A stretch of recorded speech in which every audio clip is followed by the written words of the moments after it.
नमस्कार दोस्तों, आप सभी का हमारे YouTube channel SSC coaching centre में स्वागत है। सभी प्रश्न महत्वपूर्ण है 2021 के पूछे गए हैं एनटीपीसी में, तो पूरा वीडियो देखिएगा। चलिए स्टार्ट करते हैं। पहला प्रश्न है, कुछ बकरियां और कुछ मुर्गे हैं, यदि उनके सिरों की संख्या 42 है और पैरों की संख्या 138 है तो बकरियों की संख्या ज्ञात करें। ऐसे प्रश्न में क्या होता है, एक तो जानवर होता है 2 पैर वाला, एक 4 पैर वाला। एक तो 4 पैर वाला बकरी है और 2 पैर वाला मुर्गा है, ठीक है। और प्रश्न को करने के लिए आपको जरूरत होती है सिरों की संख्या कितनी है, 42। आप क्या करें, जो सिरों की संख्या उसको लिख लें, बस 42 को लिख लिया।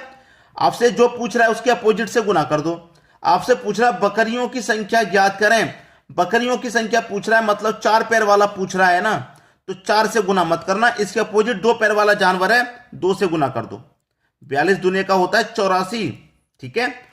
और जो पैरों की संख्या है उससे अंतर कर दो, कितना आ जाएगा, अंतर कर देंगे, अंतर कर देंगे तो 54 आ जाएगा।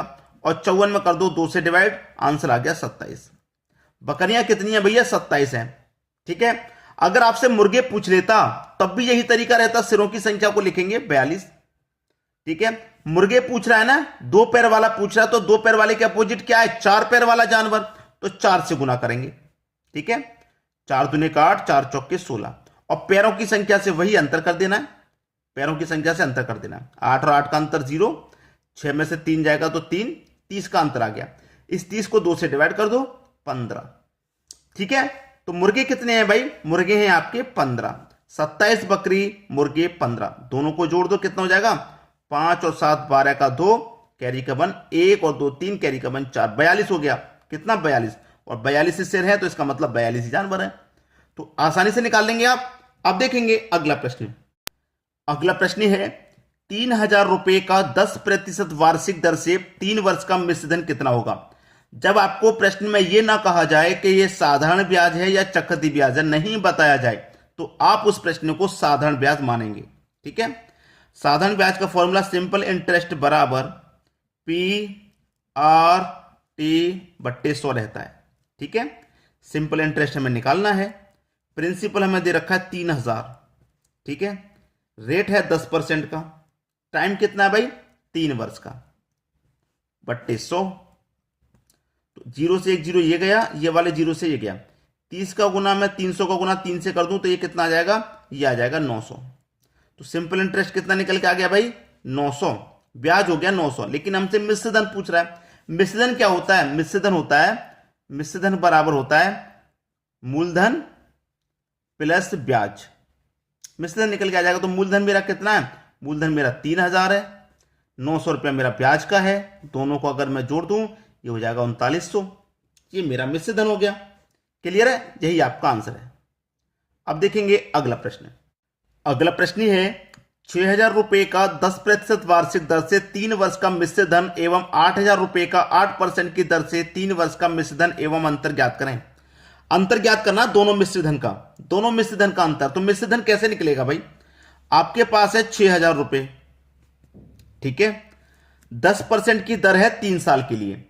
अब साधारण ब्याज मानेंगे जब प्रश्न में यह नहीं कहा जाएगा कि यह साधारण है या चक्रवृद्धि ब्याज है, तो साधारण मानेंगे उसे।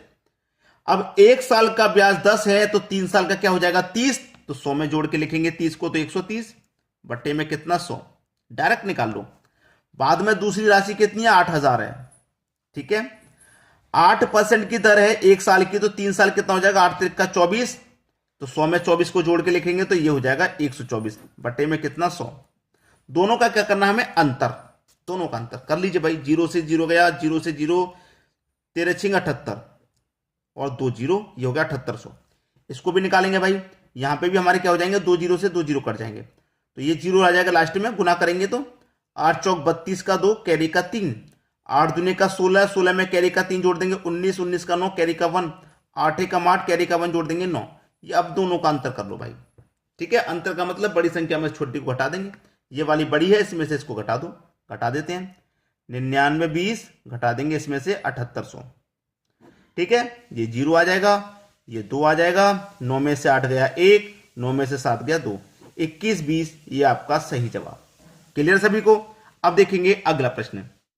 अगला प्रश्न है, एक गाड़ी 20 लीटर तेल से 150 किलोमीटर जाती है तो 30 किलोमीटर जाने के लिए कितना तेल लगेगा। देखिए 20 लीटर तेल में वो जाती है 150 किलोमीटर, ठीक है, 150 20 लीटर में। तो पूछ रहा है कि 30 किलोमीटर जाने के लिए कितना तेल लगेगा। सबसे पहले 1 लीटर का हम निकाल लें।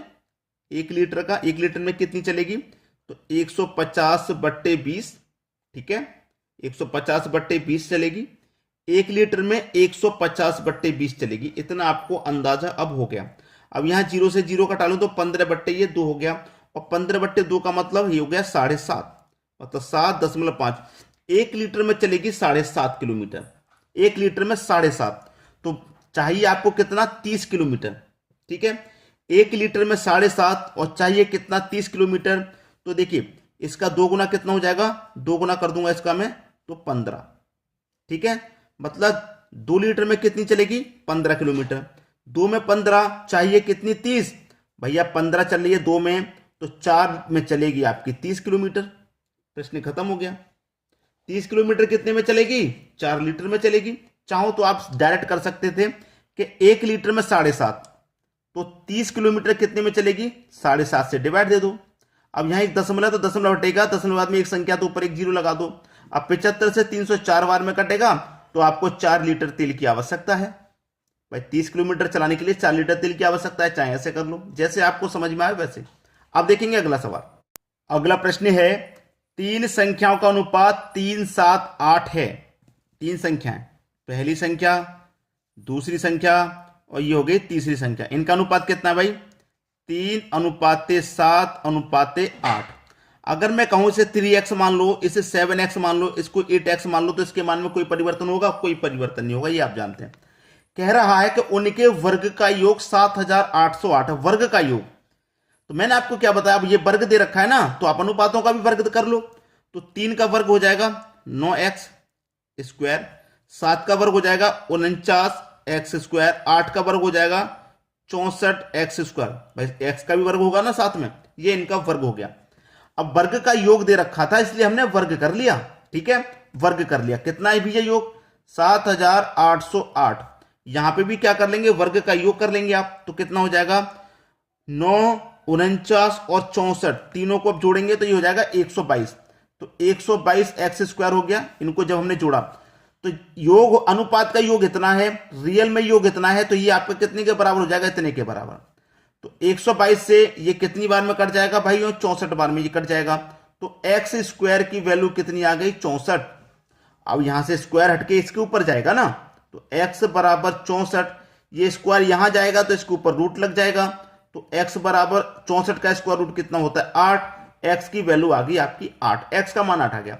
सबसे छोटी संख्या क्या है, तो सबसे छोटा अनुपात में 3 है, x का मान 8 है, 8 का गुना 3 से कर दो, कितना हो जाएगा 24। ये 24 आपका बिल्कुल सही जवाब हो गया। समझ में आ गया प्रश्न। अब देखेंगे हम अगला प्रश्न।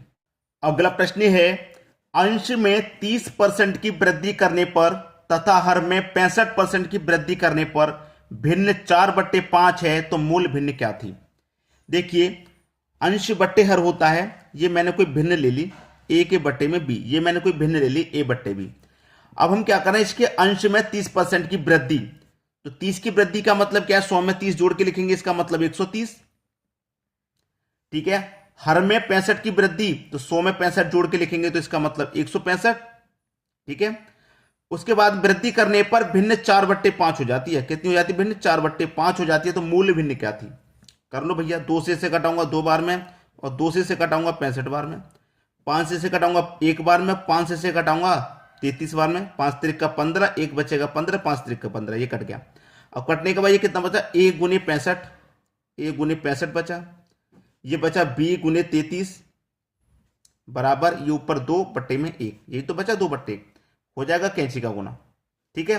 तो देखिए a बराबर 33 का गुना 2 से होगा तो ये 66 हो गया, ठीक है, 66 हो गया, बट्टे में क्या है b। 33 करना 2 से वो 66, और 65 का गुना 1 से होगा तो ये हो जाएगा 65। तो ये क्या हो गया, a का मान 66, b का मान 65, तो लिख लो इसे a/b बराबर 66/65। तो आपकी मूल भिन्न क्या थी, ये आपकी मूल भिन्न थी 66/65, यही आपका सही जवाब है। क्लियर है सभी को? अब देखेंगे अगला प्रश्न। अगला प्रश्न है 15 व्यक्ति किसी कार्य को 20 दिन में कर सकते हैं, तो 20 व्यक्ति इस कार्य को कितने दिन में करेंगे? 15 व्यक्ति किसी कार्य को 20 दिन में कर रहे हैं, तो 20 व्यक्ति इस कार्य को कितने दिन में करेंगे? नहीं पता तो x मान लीजिए। वही फॉर्मूला है m1 d1 t1 वाला। ठीक, m कितनी है 15, d दे रखा 20 दिन, टाइम नहीं दे रखा तो छोड़ दिया। वही फॉर्मूला है जो मैंने करा दिया है। ठीक है, बस यहां पे कटा लीजिए भैया। 20 से तो 20 कट गया, इधर 15 बचा, इधर x बचा। x की वैल्यू 15 कितने दिन में करेंगे भैया? 15 दिन में करेंगे। आपका आंसर आ गया, खत्म प्रश्न। अब देखेंगे अगला प्रश्न। अगला प्रश्न, ये प्रश्न वो है जिसमें बच्चे सबसे ज्यादा कंफ्यूज होते हैं। 2/3, 4/9, 5/6 का एलसीएम और एचसीएफ निकालना है। पहले एलसीएम निकालेंगे फिर एचसीएफ। अब देखिए मैं एलसीएम निकालूंगा तो याद रखें कि एलसीएम निकालूंगा तो ऊपर वाली संख्या का एलसीएम और नीचे वाली संख्या का एचसीएफ। हमसे जो पूछा गया है वो हम ऊपर वाली संख्या का निकालते हैं। जैसे एलसीएम पूछा है ना, तो मैं ऊपर वाली संख्या का एलसीएम लूंगा। एचसीएफ पूछा है तो बाद में मैं ऊपर वाली संख्या का एचसीएफ लूंगा। ठीक है, अब एलसीएम निकालना हूं तो मैं ऊपर वाली संख्या का एलसीएम निकालूंगा तो 2, 4, 5 का एलसीएम कितना आ जाएगा? 20। और नीचे वाली संख्या का इसका अपोजिट निकालो एचसीएफ, तो 3 और 9, 6 का एचसीएफ क्या होगा? 3, क्योंकि 3 वही संख्या है जो 3, 9, 6 तीनों को काटेगी। जो पूछा जाता है वो हम ऊपर वाली संख्या का निकालते हैं और नीचे वाली संख्या होगा उसका अपोजिट। जैसे एलसीएम का अपोजिट एचसीएफ है, एलसीएम निकालना है तो ऊपर वाली संख्या का मैं एलसीएम निकालूंगा। ये मेरा एलसीएम निकल के आ गया। अब मुझे एचसीएफ निकालना है तो मैं ऊपर वाली संख्या का क्या निकालूंगा? एचसीएफ। तो 2, 4, 5 का एचसीएफ क्या होगा भाई? 1 हो जाएगा। 1 से 2 कटेगा, 1 से 4, 1 से 5, और 1 से बड़ी कोई संख्या नहीं है जो इन तीनों को काट दे। तो 1 मेरा एचसीएफ हो गया। और नीचे वाली संख्या का निकालूंगा एचसीएफ का अपोजिट मतलब एलसीएम। तो 3, 9 और 6 का एलसीएम कितना हो जाएगा भैया? 18, क्योंकि 18 वो संख्या है जो 6, 9, 3 तीनों से कटेगी। तो ये हो गया आपका एचसीएफ। ठीक है, समझ में आ गया सभी को? इस तरीके के प्रश्न में प्रॉब्लम अगर आपको होती है तो आज खत्म। अब देखेंगे अगला सवाल। अगला प्रश्न है ए की आयु बी की आयु से 3 गुनी है। ए की आयु बी की आयु से 3 गुनी है, तो बी की 1 होगी तो ए की 3 गुनी 3 हो जाएगी। तो ए की आयु बी की आयु से 3 गुनी है एवं सी की आधी है। जो ए की आयु है वो बी की 3 गुनी है और सी की आधी है। तो सी की आधी कितनी हो जाएगी भैया? सी 6 होगा तभी तो उसकी आधी 3 है। क्लियर? बी की आयु 28 वर्ष है। भैया बी की आयु का मान कितना? 28 वर्ष है। तो ए की आयु ज्ञात करें। बी की आयु 28 वर्ष है, बी की आयु रेशियो में कितनी है? 1। तो ए की आयु कितनी है? 28 वर्ष। भाई बी की आयु 1 है, 1 बराबर 28 है। 1 बराबर 28 है तो हमसे क्या पूछ रहा है? ए की आयु ज्ञात करें। तो ए की आयु कितनी है? रेशियो में 3। जब 1 बराबर 28 तो 3 बराबर कितना हो जाएगा भैया? 84 हो जाएगा कि नहीं? तो आपकी ए की आयु 84 वर्ष है। प्रश्न यही खत्म हो गया। ठीक है, अब देखेंगे अगला सवाल। अगला प्रश्न है 7 साल में साधारण ब्याज मूलधन का 56% हो जाता है, तो कितने वर्ष में साधारण ब्याज मूलधन के बराबर होगा? भाई ये प्रश्न मैं आपको होमवर्क के लिए दूंगा। मुझे बहुत अच्छा लगा ये प्रश्न, होमवर्क के लिए इसलिए दिया, मुझे बहुत अच्छा लगा। इस प्रश्न का आंसर आप मुझे कमेंट करके बताइए। ठीक है दोस्तों, धन्यवाद।